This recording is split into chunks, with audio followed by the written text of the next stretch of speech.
Hi friends, office ಕಡೆಯಿಂದ ಒಂದು ದಿನದ ಪ್ರವಾಸದ ಯೋಜನೆಯನ್ನು ಮಾಡಿಕೊಂಡು ನಮ್ಮ ಪಯಣ ಸಾಗಿತ್ತು ಬಿಸಿಲೆ ಎಂಡ್ ಪಾಯಿಂಟ್ ಹಾಗೆಯೇ ಮಲಲಿ ಫಾಲ್ಸ್ ಕಡೆಗೆ. ಆವಾಗ ನಮ್ಮ ಮೋಹಿತ್ರವರು ಮನೆಯಿಂದ ನಮಗೆ ಬೆಳಗ್ಗಿನ ಉಪಹಾರವನ್ನು ತಯಾರಿಸಿ ತಂದಿದ್ರು.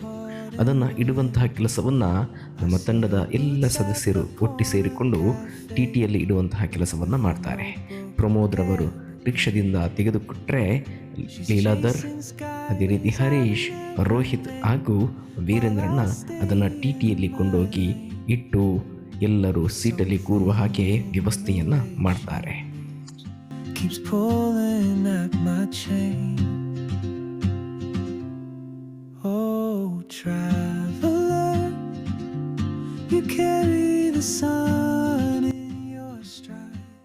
ಎಲ್ಲರೂ ಬಂದಿದ್ದಾರಾ ಎಂದು ನಮ್ಮ ಮ್ಯಾನೇಜರ್ ಇನಿಕ್ ನೋಡ್ತಾ ಇದ್ದರು.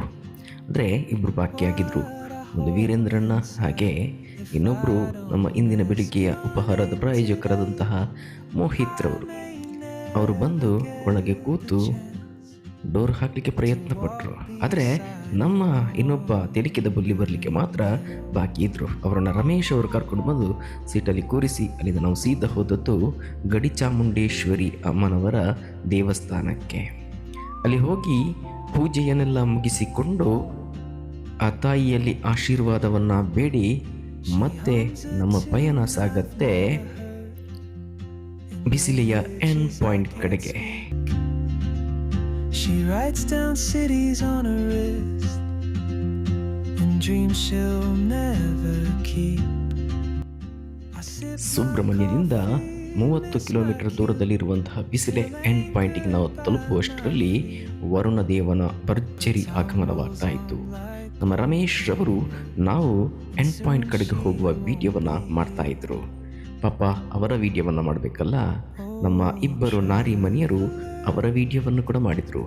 ನಮ್ಮ ಪಯಣ ಎಂಡ್ ಪಾಯಿಂಟ್ ಕಡೆಗೆ ಸಾಗ್ತಾ ಇತ್ತು.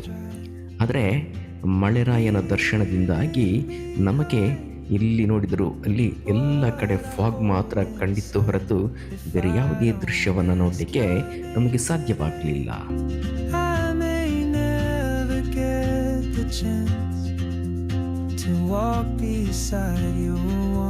ಎಲ್ಲರೂ ಪ್ರಕೃತಿಯ ವೀಕ್ಷಣೆಯಲ್ಲಿ ತೊಡಗಿದ್ರೆ ನಮ್ಮ ಇನ್ನೊಬ್ಬ ತಿಲಿಕೆಯ ಬುಲ್ಲಿ ಮಾತ್ರ ಇಲ್ಲಿ ತನ್ನಷ್ಟಕ್ಕೆ ತಾನು ಮಜವನ್ನು ಮಾಡ್ತಾ ಇದ್ರು. ವರುಣ ದೇವರ ಆಗಮನದಿಂದಾಗಿ ನಮಗೆ ಅಲ್ಲಿ ಪ್ರಕೃತಿಯ ಸೌಂದರ್ಯವನ್ನು ನೋಡುವಂತಹ ಅದೃಷ್ಟ ದೊರೆಯಲಿಲ್ಲ. ಅಲ್ಲಿಂದ ತೆರಳಿದ ನಾವು ಸ್ವಲ್ಪ ದೂರ ಹೋಗಿ ನಮ್ಮ ಬೆಳಿಗ್ಗೆಯ ಉಪಹಾರವನ್ನು ಸ್ವೀಕರಿಸಿದೆವು. ಮೋಹಿತ್ರವರ ಅಮ್ಮನ ಕೈರುಚಿ ಬಹಳ ಅದ್ಭುತವಾಗಿತ್ತು.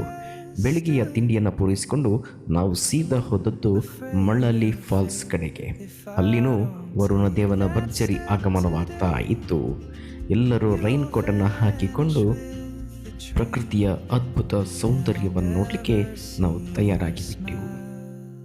ಮೇಲಿನಿಂದ ನೋಡಬೇಕಾದ್ರೆ ನಮಗೆ ಆ ಜಲಪಾತವು ಕಂಡದ್ದು ಈ ಮಾದರಿಯಾಗಿತ್ತು. ನಮ್ಮ ಕಣ್ಣಿಗೆ ಮತ್ತು ನಮ್ಮ ಕ್ಯಾಮರಾ ಕಣ್ಣಿಗೆ ಆ ದೃಶ್ಯ ಬಹಳಷ್ಟು ಮುದ ಕೊಟ್ಟಿತ್ತು. ಹಾಗೆ ಮುಂದುವರಿದು ಮತ್ತೆ ಝೂಮ್ ಮಾಡಿ ನೋಡಿದಾಗ ಮತ್ತಷ್ಟು ಸೌಂದರ್ಯ ಅಲ್ಲಿ ಎದ್ದು ಕಾಣ್ತಾ ಇತ್ತು. ಸುಮಾರು 596 ಮೆಟ್ಟಿಲುಗಳನ್ನು ಇಳಿದು ಆ ಒಂದು ದೃಶ್ಯವನ್ನು ನೋಡುವುದಕ್ಕೆ ನಾವು ಹೋಗಲು ತಯಾರಾದೆವು. ಹೋಗ್ತಿರ್ಬೇಕಾದ್ರೆ ದಾರಿ ಮಧ್ಯೆ ಒಂದು ಕಡೆಯಲ್ಲಿ ಮರದ ಕೊಂಬೆಯೊಂದು ಬಿದ್ದಿತ್ತು. ಅದನ್ನು ತೆಗೆಯುವಂತಹ ಪ್ರಯತ್ನವನ್ನು ಮಾಡಿದರೂ ಕೈಯಲ್ಲಿ ಏನೂ ಸಾಧನಗಳಿಲ್ಲದ ಕಾರಣ ತೆಗೆಯಲಿಕ್ಕೆ ಸಾಧ್ಯವಾಗಲಿಲ್ಲ. ಹಾಗೇನೆ ಇದ್ದ ಜಾಗದಲ್ಲಿ ಸ್ವಲ್ಪ ದಾರಿಯನ್ನು ಮಾಡಿಕೊಂಡು ನಾವು ಮುಂದುವರಿದೆವು. ಆ ಅದ್ಭುತ ದೃಶ್ಯ ಸೌಂದರ್ಯವನ್ನು ನೋಡುವುದಕ್ಕೋಸ್ಕರ ನಮ್ಮ ಪಯಣ ಮತ್ತೆ ಕೆಳಗೆ ಸಾಗಿತು.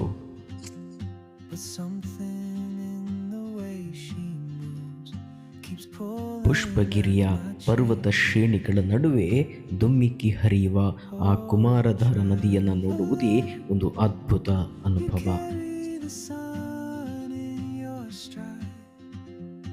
ಸೋಮವಾರಪೇಟೆಯಿಂದ ಸುಮಾರು 25 ಕಿಲೋಮೀಟರ್, ಅದೇ ರೀತಿ ಮಡಿಕೇರಿ ಕಡೆಯಿಂದ ಸುಮಾರು 55 ಕಿಲೋಮೀಟರ್ಗಳ ದೂರದಲ್ಲಿರುವಂತಹ ಈ ಪ್ರಕೃತಿಯ ರಮಣೀಯ ದೃಶ್ಯವಂತೂ ನೋಟುಗರ ಕಣ್ಮನವನ್ನು ಸೆಳೆಯುತ್ತಿರುವುದಂತೂ ಸತ್ಯ. To walk beside your wandering dance.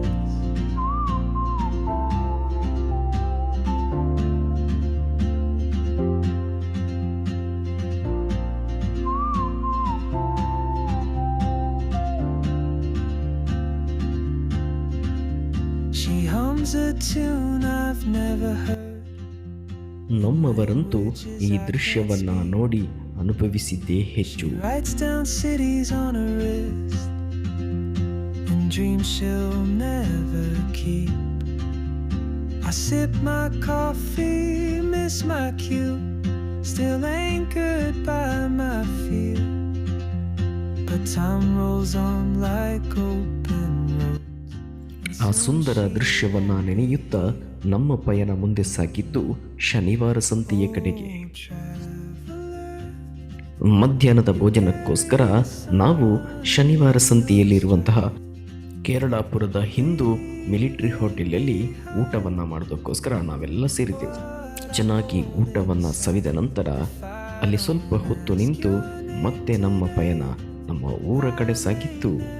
ಆ ಸಂದರ್ಭದಲ್ಲಂತೂ ಅದ್ಭುತವಾದಂತಹ ನೃತ್ಯಗಳು ನಮ್ಮ ಮನಸ್ಸನ್ನು ಮತ್ತಷ್ಟು ಮುದಗೊಳಿಸಿತು. ಮೋಹಿತ್ ಹಾಗೂ ಹರೀಶ್ ರವರು ಬಹಳಷ್ಟು ಅದ್ಭುತವಾಗಿ ನೃತ್ಯವನ್ನ ಮಾಡ್ತಾ ಇದ್ರು.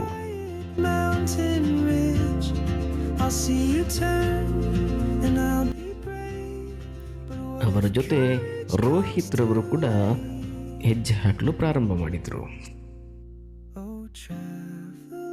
ಅಷ್ಟೊತ್ತಿಗೆ ನಮ್ಮ ಇಬ್ಬರು ನಾರಿಮಣಿಯರು ನಾವೇನು ಕಡಿಮೆ ಇಲ್ಲ ಎಂದು ಮತ್ತೆ ಹೆಜ್ಜೆ ಹಾಕ್ಲಿಕ್ಕೂ ಪ್ರಾರಂಭ ಮಾಡಿದ್ರು. ಅವರಿಗೆ ನಮ್ಮ ತಂಡದವರೆಲ್ಲ ಸಾಥ್ ಕೊಟ್ಟರು. Afraid of fate, if I don't take that step today, you'll vanish with the train, and I'll never see your smile. ಸುಂದರವಾದ ನೆನಪುಗಳೊಂದಿಗೆ ನಮ್ಮ ಒಂದು ದಿನದ ಪ್ರವಾಸ ಬಹಳಷ್ಟು ಅನುಭವವನ್ನು ನೀಡಿತು. ಆ ಸುಂದರವಾದ ನೆನಪುಗಳೊಂದಿಗೆ ನಮ್ಮ ಪಯಣ ಮತ್ತೆ ನಮ್ಮ ಊರಿನ ಕಡೆ ಸಾಗಿತು. ಧನ್ಯವಾದಗಳು.